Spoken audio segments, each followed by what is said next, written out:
بسم اللہ الرحمن الرحیم۔ السلام علیکم ورحمۃ اللہ وبرکاتہ۔ دنیا اور دین نام کے اس خاص پروگرام کو لے کے ایک مرتبہ پھر آپ کی خدمت میں حاضر ہے شاعر قلبی، اور جیسے جیسے آپ کی دعائیں مل رہی ہیں، محبتیں مل رہی ہیں، ہمارا حوصلہ بڑھ رہا ہے آگے بڑھنے کے لیے۔ پچھلے ایپیسوڈ کا اگر آپ غور کریں تو اس میں 12 ربیع الاول کے بعد سے 2-3 ایپیسوڈ میں نے اسی کے تعلق سے بات کی تھی، اور پچھلے ایپیسوڈ میں یہ ہوا تھا کہ 40 برس سے پہلے کی جو عمر تھی ہمارے نبی کی، وہاں تک کی جو خاص باتیں کوشش کی تھی میں نے جہاں تک ہو سکا وہ بتایا۔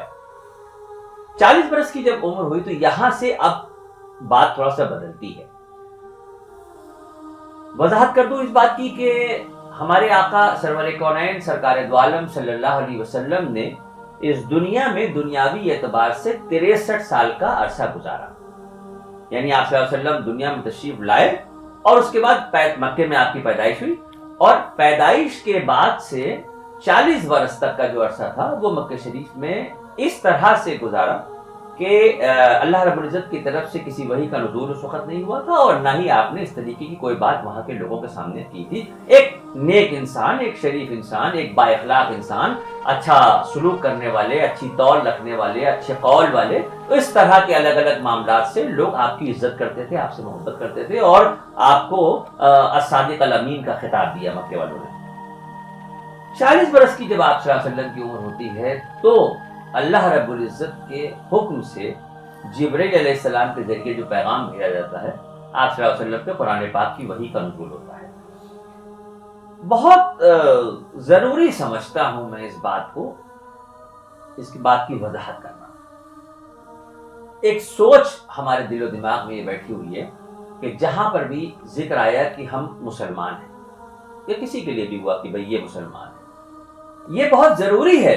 مجھے لگتا ہے کہ اس بات کی وضاحت کرنا بہت ضروری ہے کہ مسلمان کا جو مطلب ہے وہ صرف ایسا نہیں ہے ہم بھائی عام آدمی کے سامنے اگر بات کیجئے، یا عام آدمی کا کیا کہیے، مسلمانوں میں ہی بہت سے لوگ ایسے ہیں جن کو دین کی معلومات نہیں ہے، تو ایک سوچ یہ بیٹھی ہوئی ہے کہ 5 وقت کی نمازیں، رمضان کے روزے، زکوٰۃ صاحب حیثیت کے لیے، حج، یہ 4 چیزیں ہیں، اور ان 4 چیزوں سے پہلے سب سے پہلی چیز یہ ہے کہ آپ نے اللہ کی وحدانیت کا اقرار کیا، یعنی لا الہ الا اللہ محمد رسول اللہ۔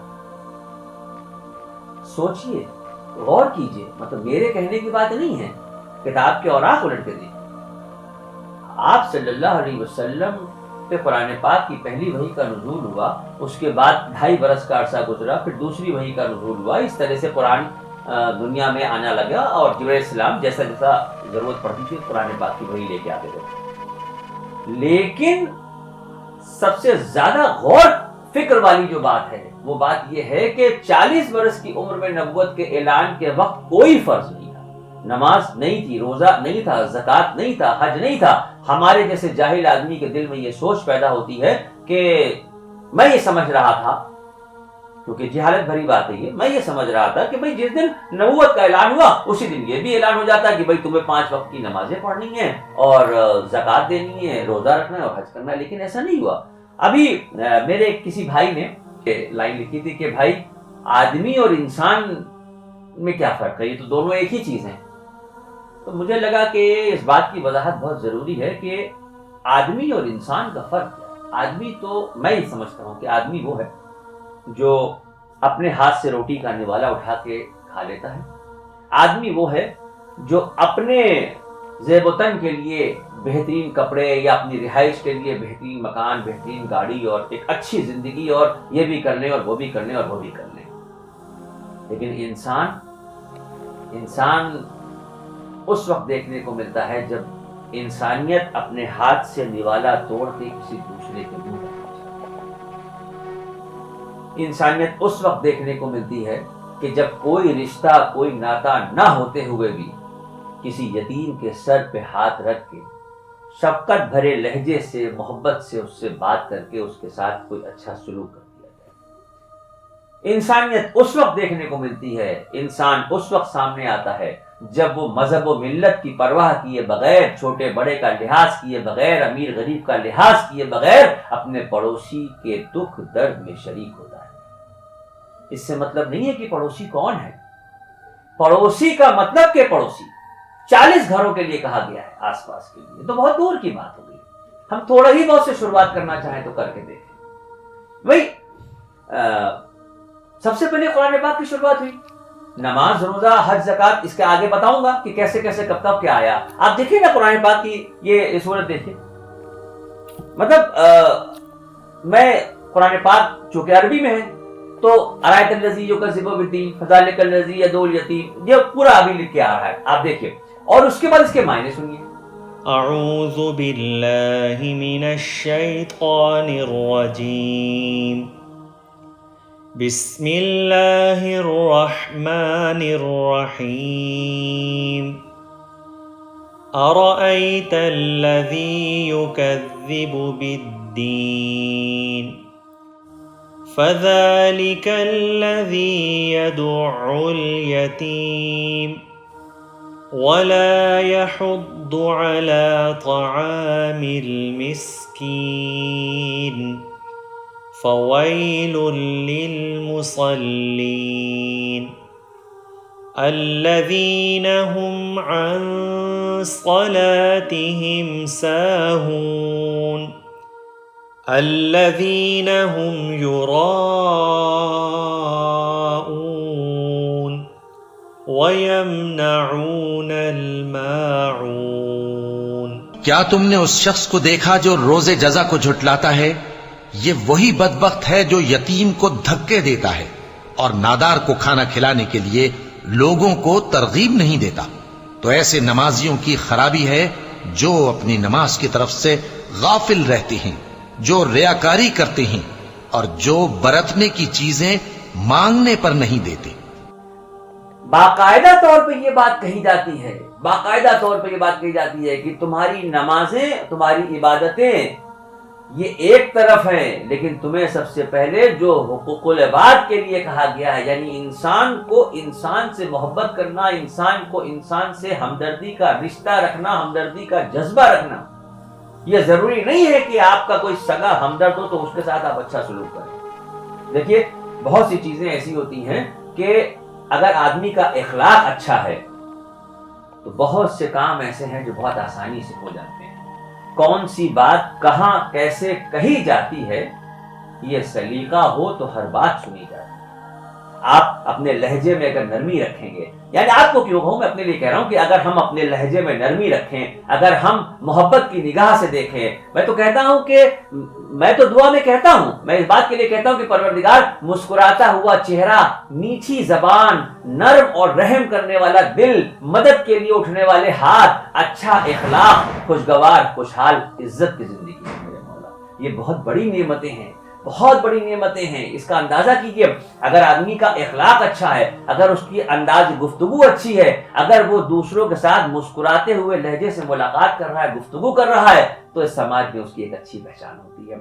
کبھی کبھی بڑی عجیب سی بات آپ سے بتانے جا رہا ہوں. ایک جملہ ہے، آپ دیکھیے گا کہ اس میں زیر زبر کا بھی فرق نہیں ہے. زیر زبر تو چلیے اردو میں آ گیا، اگر ہندی کے لہجے میں بات کریں تو ایک بھی ماترا یا بندی کا فرق نہیں ہے. ایک جملہ ایسا ہے. وہ جملہ کیا ہے؟ وہ جملہ یہ ہے کہ جیسا سنا تھا ویسا پایا. اب اسی جملے کو دو طرح سے کہا جا سکتا ہے. اگر آپ اس طرح سے کہہ رہے ہیں کہ جیسا سنا تھا ویسے ہی پایا، تو یہ سامنے والے کی تعریف ہو گئی کہ اس کے بارے میں آپ نے جیسا سنا تھا ویسا پایا. جیسا سنا تھا ویسے ہی پایا. اب آپ سوچئے کہ جیسا سنا تھا ویسے ہی پایا ابھی بھی کہا جا رہا ہے، مگر ایسا لگ رہا ہے کہ سامنے والے کی بہت سی برائیاں سن رکھی تھی اور آج اس کے کردار کو دیکھ کے لگ رہا ہے کہ ہاں یہ ویسے ہی. تو سوال اس بات کا ہے کہ آپ کے لہجے سے، آپ کے انداز سے اگر کسی کو تکلیف پہنچ رہی ہے، نہ تکلیف پہنچائیے. اپنے مزاج کو بدلیے، بڑے کو بڑا سمجھیے، چھوٹے کو چھوٹا سمجھیے. جب آپ بڑوں کی عزت کریں گے تبھی تو چھوٹے آپ کی عزت کریں گے. جب آپ چھوٹوں سے محبت کریں گے تو تبھی تو وہ چھوٹے اس بات کو آگے لے کے چلیں گے اور وہ اپنے چھوٹوں سے محبت کریں گے. یہ کہنا بالکل غلط بات ہے کہ زمانہ بدل گیا، اب یہ نہیں ہے، اب وہ نہیں ہے، اب کوئی یہ نہیں کرتا، اب وہ کوئی نہیں کرتا. ارے بھائی، ہم اپنے آپ کو تو دیکھیں کہ ہم کیا کر رہے ہیں. ہم اپنے بڑے کی عزت نہ کریں اور اپنے چھوٹے سے امید رکھیں کہ چھوٹا ہماری عزت کرے، کیسے ممکن؟ نہیں ممکن ہے۔ آپ جس طرح کے ماحول میں اپنے آپ کو لے کے چلیں گے، جو تربیت اور تعلیم آپ کو اور ہمیں گھروں میں ملی ہے، اگر ہم وہ اپنے بچوں تک نہیں لے کے جائیں گے تو ظاہر سی بات ہے پھر ہم کیا امید رکھیں کہ یہ کیسے کرے گا۔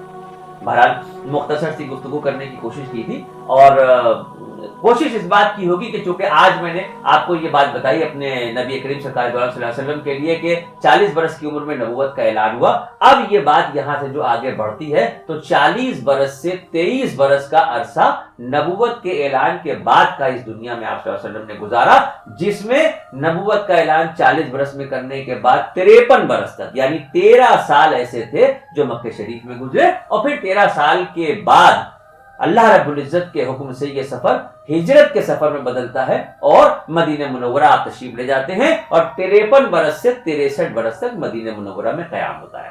یہ جو مکہ شریف میں 13 برس نبوت کے اعلان کے بعد کے گزرے، اس کے کچھ اہم واقعات ہیں۔ ایک تو سب سے بڑا اہم واقعہ جو ہے وہ معراج کا سفر ہے۔